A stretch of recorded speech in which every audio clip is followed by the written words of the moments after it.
के आधारहीन और अशांति उत्पन्न करने की आशंका से अनर्गल बयान देने का प्रयास किया है, उसके ऊपर हम यह साफ करना चाहते हैं कि खड़गे जी, हां यह सच है कि भारतीय राजनीति में बहुत सारी चीजों का पटाक्षेप हो रहा है। राजवंशों की सत्ता 1947 में समाप्त हुई थी। अब लोकतंत्र का आवरण ओढ़े हुए जो लोकतांत्रिक राजवंश हैं, उनकी सत्ता को चुनौती मिल रही है और उनको लग रहा है कि आने वाले चुनावों के बाद उनका भविष्य क्या होगा। और यह मैं ऐसे ही नहीं कह रहा हूं।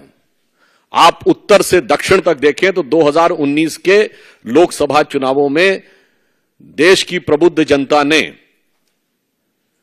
इंटाइटलमेंट के आधार के ऊपर जो लोग लोकतंत्र के नाम पर राजतंत्र चला रहे थे, चाहे कश्मीर में अब्दुल्ला और मुफ्ती परिवार हो, वो लोग चुनाव हारे, पंजाब में बादल परिवार चुनाव हारा, हरियाणा में हुड्डा परिवार चुनाव हारा, अशोक गहलोत जी का बेटा चुनाव हारा, उत्तर प्रदेश में अखिलेश यादव जी की पत्नी चुनाव हारी, चौधरी अजीत सिंह और उनके बेटे चुनाव हारे, बिहार में लालू प्रसाद यादव जी की बेटी चुनाव हारी, फिर चाहे तेलंगाना में केसीआर जी की बेटी चुनाव हारी हो, अथवा परिवारवाद के सबसे बड़े प्रतीक श्री राहुल गांधी जी चुनाव हारे। तो खड़गे जी, यह सत्य है। जो आपको डर लग रहा है कि इसके बाद ये लोकतांत्रिक राजवंशों के लिए चुनाव का भ्रम जनता के सामने रखकर राजनीति करना संभव नहीं हो पाएगा, क्योंकि अब भारत में वास्तविक लोक सत्ता का प्रादुर्भाव हो गया है। सो वॉट एवर श्री खड़गे जी saying, it is real meaning is that those dynastic politics under the garb of democracy, which is continuing, which has been totally discarded by voter in the last election, now seems towards an eclipse, and the true emergence of true democracy is there in the offing, जिसमें भारत के सभी युवा और सभी मतदाता, जो प्रधानमंत्री जी ने कहा है, भारत का गरीब, भारत का किसान, भारत की महिला और भारत का युवा अपनी शक्ति के साथ उभर कर सामने आ रहा है। वैसे ये लोग जो लोकतंत्र की बात करते हैं, तो मैं याद दिला देना चाहता हूं, कांग्रेस पार्टी के पहले प्रधानमंत्री श्री जवाहरलाल नेहरू 0 वोट पाकर प्रधानमंत्री बने थे। अप्रैल 1946 में कांग्रेस कार्य समिति की बैठक में 16 कांग्रेस कमेटियों में से एक ने पट्टाभी सीतारमैया को और एक ने कृपलानी जी को वोट दिया था, और बाकी सारे के सारे वोट सरदार पटेल को मिले थे और 0 वोट जवाहरलाल नेहरू को मिले थे। और इस बात की, उस घटना के अंदर का point by point, minute by minute reference Kripalani की किताब माई डेज विद गांधी में है,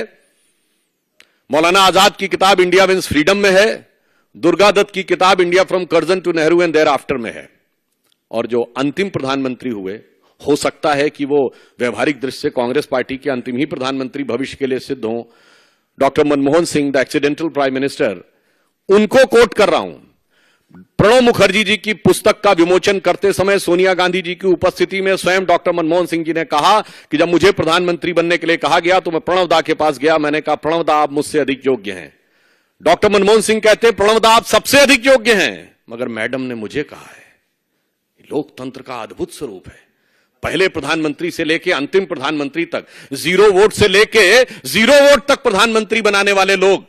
आज कहते हैं कि लोकतंत्र हमें समझ में नहीं आता है, और लोकतंत्र के वास्तविक रक्षक वो हैं। फिर मैं कह रहा हूं, भारत के इतिहास में इनके जितने प्रधानमंत्री बने, इंदिरा गांधी जी क्या चुन के आई पहली बार? नहीं, कांग्रेस के अंदरूनी लड़ाई, इंडिकेट सिंडिकेट की लड़ाई में गूंगी गुड़िया के रूप में आई। स्वर्गीय राजीव गांधी जी क्या चुन के आए? नहीं, इंदिरा जी की दुखद हत्या से उपजी परिस्थितियों के कारण बनाए गए। श्री पीवी नरसिम्हा राव कैसे बने सबको पता है, और डॉक्टर मनमोहन सिंह सबको पता है। तो भारत के राजनीतिक इतिहास में लोकतांत्रिक ढंग से अगर किसी पार्टी के 2 ही प्रधानमंत्री चुन के आए, जो जनता के सामने हमने रखा यह प्रधानमंत्री होना चाहिए, और जनता ने चुन के कहा यही प्रधानमंत्री होना चाहिए, एक श्री अटल बिहारी